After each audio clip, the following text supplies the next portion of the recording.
Hola, buenas tardes. Mi nombre es María Virtud de Berenguer Segura y vamos a ver las grandes doctrinas de la Biblia. Los títulos de Jesús. Jesús de Nazaret tuvo más títulos que ninguna otra persona de la historia. Una muestra breve incluiría a los siguientes: Cristo, Señor, Hijo del Hombre, Salvador, Hijo de David, Gran Sumo Sacerdote, Hijo de Dios, Alfa y Omega, Maestro, Rabí, Justicia, Profeta, Rosa de Sarón, Lirio del Valle, Abogado, León de Judá, Cordero de Dios, Segundo Adán. Los principales títulos conferidos a Jesús son: 1. Cristo. El título de Cristo es utilizado con respecto a Jesús con tanta frecuencia que la gente suele confundirlo con su apellido. No se trata de un nombre, sin embargo, sino de un título que hace referencia a su posición y a su obra como el Mesías. El término Cristo proviene del griego Christos, utilizado para traducir la palabra hebrea Mesías. Cristo y Mesías significan el ungido. En el Antiguo Testamento, el concepto del Mesías prometido, que sería ungido por el Espíritu Santo, era una idea compleja y de varias aristas. No todos los judíos compartían la misma idea sobre el Mesías. Un concepto sobre el Mesías era que sería un rey. Sería el ungido hijo de David, el león de Judá, que restaurará el reino caído de David. Este aspecto excitaba a los judíos y avivaba las llamas de su esperanza en un gobernador político que lo liberaría del yugo de Roma. Pero el Mesías también era conocido como el siervo de Dios, como el siervo sufriente mencionado en la profecía de Isaías. Parece ser imposible unir estas dos vertientes en una persona, aunque obviamente lo fueron en Jesús. El Mesías sería también un ser celestial, el Hijo del Hombre, y estaría relacionado con Dios el Padre de una manera singular, el Hijo de Dios. Sería, además, el sacerdote y el profeta. Cuanto más reconocemos la complejidad que encierra el concepto del Mesías, más nos asombra la manera intrincada en que todas estas vertientes se fusionaron en la persona y la obra de Jesús. 2. Señor. El segundo título utilizado con mayor frecuencia para referirse a Jesús en el Nuevo Testamento es el título de Señor. Este título es de suprema importancia para entender el retrato que nos hace el Nuevo Testamento sobre Jesús. El término Señor es utilizado de tres maneras distintas en el Nuevo Testamento. La primera de ellas es una costumbre cordial y amable de dirigirse a alguien, la que usamos cuando anteponemos la palabra Señor al apellido de alguien. El segundo uso se refiere al dueño de un esclavo o señor. En este caso se aplica a Jesús en un sentido figurativo. Él es nuestro Señor y nosotros sus esclavos. El tercer uso es de carácter imperial. Se refiere a aquel que tiene la soberanía. En el primer siglo, los emperadores romanos exigían un juramento de lealtad de parte de sus sujetos, quienes debían confesar según la fórmula de que César es el Señor. Los cristianos sufrieron el martirio por negarse a cumplir esta orden. En su lugar, proclamaba el primero de los credos cristianos: Jesús es el Señor. Llamar a Jesús Señor era una postura radical desde el punto de vista de los romanos, pero también lo era desde una perspectiva judía, ya que es el título dado a Dios mismo en el Antiguo Testamento. El título Señor le fue dado a Jesús por Dios el Padre. Es el nombre que es sobre todo nombre, al que Pablo hace referencia en Filipenses 2:9. 3. El Hijo del Hombre. Este título es uno de los títulos más fascinantes que se le haya dado a Jesús y probablemente uno de los más mal entendidos, debido a que la Iglesia confiesa la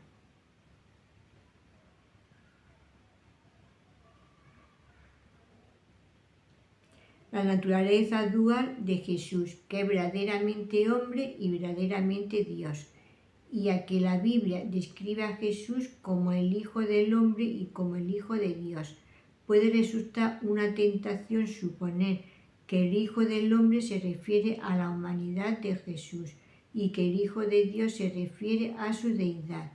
Esto, sin embargo, no es exactamente así. Si bien el título El Hijo del Hombre incluye un elemento de humanidad, su referencia primaria es la naturaleza divina de Jesús. El título Hijo de Dios también incluye una referencia a su deidad, pero nos está señalando principalmente la obediencia de Jesús como el Hijo. Este título, el Hijo del Hombre, toma una importancia adicional cuando observamos que si bien ocupa el tercer lugar en cuanto a su frecuencia de utilización en el Nuevo Testamento, bastante bajo, ocupa el primer lugar por un amplio margen entre los títulos que Jesús utiliza para referirse a sí mismo. El Hijo del Hombre es por lejos la designación favorita de Jesús para sí mismo. La importancia de este título surge de su vinculación con el uso que hace Daniel en el Antiguo Testamento. Véase Daniel 7. En dicho caso, el Hijo del Hombre se refiere claramente a un ser celestial que oficia en el papel de juez cósmico. En labios de Jesús, el título no es un ejercicio de falsa humildad, sino una reivindicación de su autoridad divina. Jesús reivindicó, por ejemplo, que el Hijo del Hombre tenía autoridad para perdonar pecados.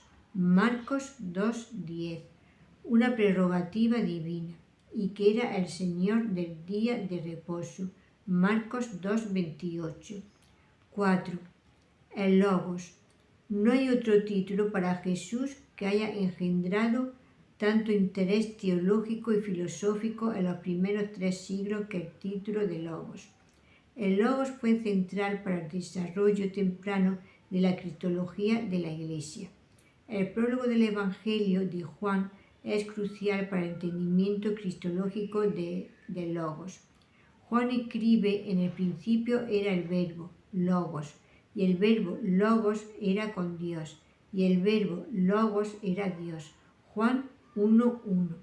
En este pasaje asombroso, el Logos es distinguido de Dios, era con Dios, y al mismo tiempo es identificado con Dios, era Dios. Esta paradoja tuvo gran influencia sobre el desarrollo de la doctrina de la Trinidad, en la que el Logos es considerado la segunda persona de la Trinidad. Difiere en persona del Padre, pero es uno en esencia con el Padre. Es fácil comprender por qué las filosofías cristianas fueron atraídas hacia el concepto del Logos como un título para Jesús. Si bien el término Logos puede ser sencillamente traducido como verbo o palabra, había detrás de Logos una historia de uso filosófico técnico que enriquecía su significado. Los antiguos griegos habían estado preocupados por encontrarle un sentido al universo y se habían embarcado entonces en la búsqueda de la realidad última, la metafísica. Su filósofo procuraba encontrar el factor o el poder unificador que trajera el orden y la armonía a toda la diversidad existente en el reino de lo creado, la cosmología.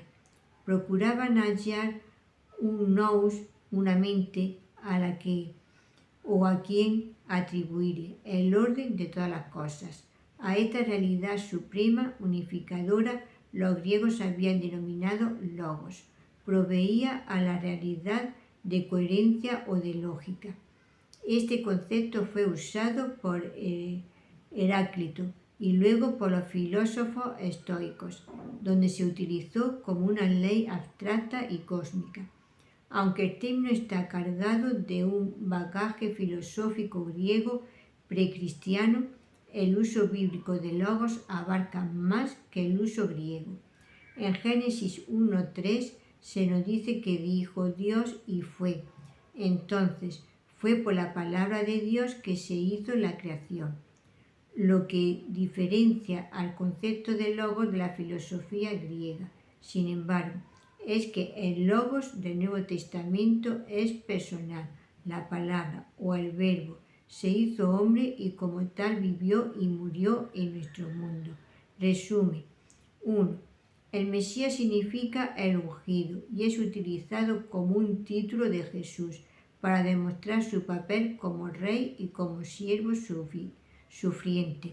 El Mesías es el título utilizado con mayor frecuencia para referirse a Jesús. 2. El Señor es el título asignado a Jesús, que le sigue en frecuencia de uso y se refiere a su autoridad suprema como soberano del universo. 3. El Hijo del Hombre es el título que Jesús utilizó con mayor frecuencia para referirse a sí mismo.